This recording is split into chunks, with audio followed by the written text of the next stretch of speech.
Hello and welcome back to another video. Before this video probably gets started, I just want to say a thing or two first. So yeah, I'm gonna say that now. So first off, you may have noticed this already, or maybe not, but this is my first video being recorded with a new phone. For reasons I won't be getting into now, I can't use my old phone anymore, so now I have a new one to use that I'm going to be using for the foreseeable future. And so hopefully it doesn't look too different, but if it does, I apologize, and that's why. And then secondly, this video is going to be a bit different than normal. In most of my videos, I've just shared a bit of an aspect from my world, talked about it and stuff. But in this video, I want to talk about something from my world, but then also give some advice behind it so that you can use it in your own world building, like a bunch of other cool YouTubers do, like Hello Future Me. But now that that little thing's done, let's get on to like the main video. So as you probably saw from the title, this video is going to be about different like beasts and monsters from my world, which was supposed to be the last video, but things changed, long story. But basically, now that's this video. So we're going to be talking about different like beasts and fantasy creatures and stuff like that, stuff that I have in my world, and also more so like how you can use it and stuff. And my first piece of advice, at least for people who really like world building and stuff in their stories, don't just have like the big giant monsters. Of course, they do have stuff like that, which I'll get into later. But for example, here's this book. I wrote this like a while back, and by the way, it's nowhere near done. If you just like, it's only about, like, a few pages, and it's nowhere near done. But basically, this is, like, a book I made that's gonna be my world's bestiary. I only got a few pages in, but instead of starting with the big stuff, I just started with, like, little bug guys. Like, these cool little guys who are bugs. And, you know, later on I was gonna do bigger things, and also this was, like, a year old, so some of this might not be canon, some of it may be. You know, things change, but stuff like that. And then also, I didn't start with, like, the big, scary fantasy monsters. I started off with small things. Because if you just have, like, normal animals, except, you know, dragons and maybe giant monster worms or something, it's not gonna be that cool. It's not gonna feel real. Like, having more stuff like this, where things as small as bugs are completely different due to your world's, like, magic or being in the future, or like whatever makes your world like fantasy or different, you know, use that for all your creatures instead of just the big giant ones. That'll make it feel like a lot more real and lived in. So like, you know, here's what some of them look like. These are pretty old, but I still think they look pretty good for the most part. And then here's the last one I designed, but I didn't write an entry. For the rest of these guys, there's little entries. I don't know how well you can read it, but you can pause and look at it, or at least try to. But no, yeah, that was a little thing I just found and was like, hey, that'd be cool to cover before, like, the main topic of this video. So I was just gonna show that. Now, on to, like, the main part of the video, we have, like, this cool guy. And this guy, is a fantasy creature I recently made. But, like, it's not just, like, a fantasy creature like you'd see in a lot of media where there's just no idea behind it, just, we need a cool fantasy creature. I have more behind it. Before I get into all that, I just want to mention, you know, you don't need all your things to be super complex. If you want a big scary fantasy monster, sometimes you can just have a big scary fantasy monster. But sometimes, at least, maybe it would be nice to have a little more behind it. And that's what I did with this, having a bit more than just giant fantasy monster. Now our story for that guy started here with the Hanvins. Now I don't want to assume that you've already watched my video on these guys. If you have, you might want to skip a bit ahead. But in case you haven't, I'll just go over them a bit quickly. They're like pretty magical, and like my initial idea behind them, like a lot of their basis was, you know, the classic like snotty rich stereotype, at least for most of them. So. And their culture is based off of, like, a mixture of European cultures and Asian cultures.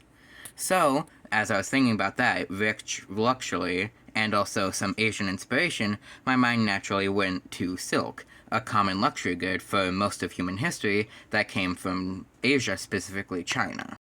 Another important factor is where I have them live. They live about here in Kush and Kutor. These are the two nations that are mostly made up of Hanvians. And then, of course, they live in other places too, but these places are like majority Hanvian nations. Just to see how you can think of some nations as primarily Muslim, or primarily Christian, or primarily atheist, or whatever you want to say. It's kind of similar to something like that. And right around here, we have desert tribes, and this is like a big desert here, by here, and then this is like their nation and stuff. And that's mainly just the context of this is what was like in my head related to the Hanvians when I started making the sandworm. For all the people who skipped the context and came straight here, welcome back. So now that the context's out of the way, let's look at this. This is my agenda I have for school, and it also doubles as my sketchbook, especially in the weekend pages where I'm not at school and don't need to write anything for my agenda. And here's where the idea for like the sandworm thing started. So it started off with this, my drawing of it and stuff like that. And then here I have like a bunch of different ideas because I write that down and then also have drawings and stuff.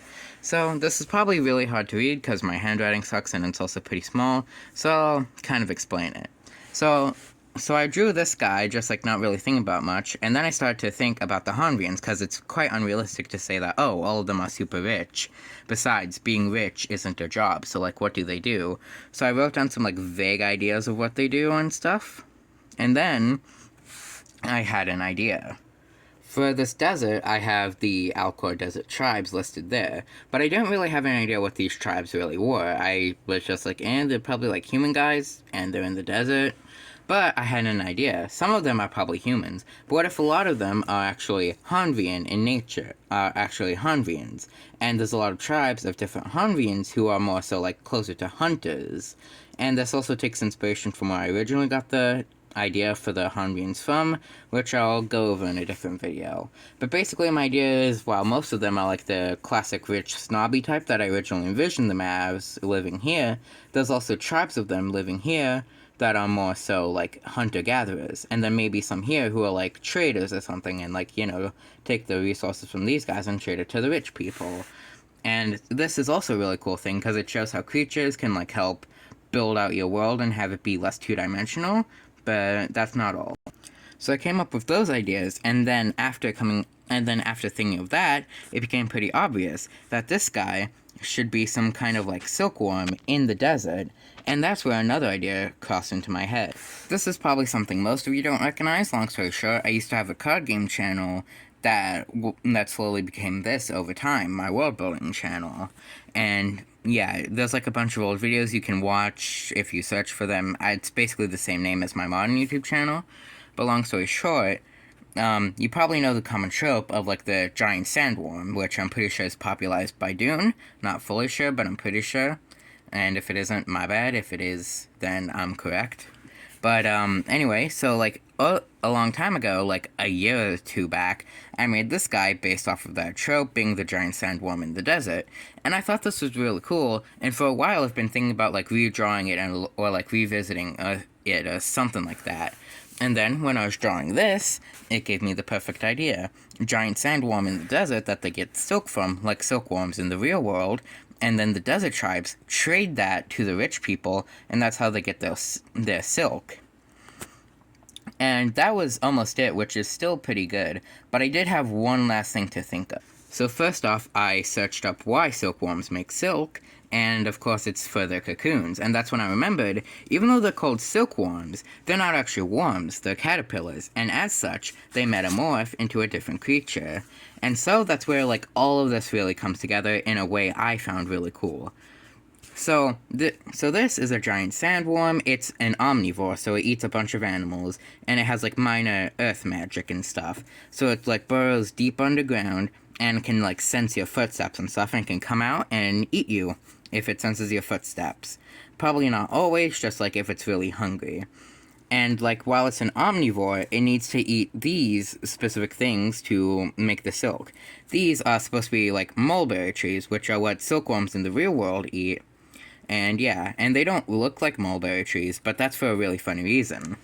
During Christmas, which happened recently, I got the set of 36 colors of Prismacolor colored pencils, and one of them, this one to be precise, is called Mulberry, and I thought that was perfect. It is named Mulberry, just like the mulberry tree, and I figured, hey, it's a fantasy world anyway, what if, like, there's a version of mulberry trees in my world that are actually that shade of color called mulberry, and so those are the mulberry trees that the omnivore things eat from to get silk, and then once they've eaten enough to, like, produce enough silk, they make a cocoon under the sand, like I drew here, and then they come out and fly to the surface as these guys, which I redrew as this, one of my favorite drawings I've done.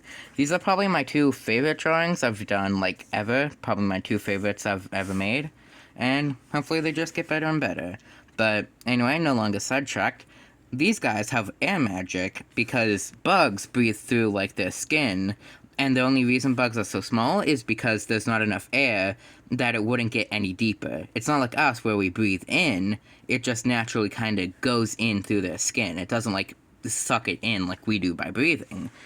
So, since there's so little oxygen in the air, they can't be too big because then it won't get that deep.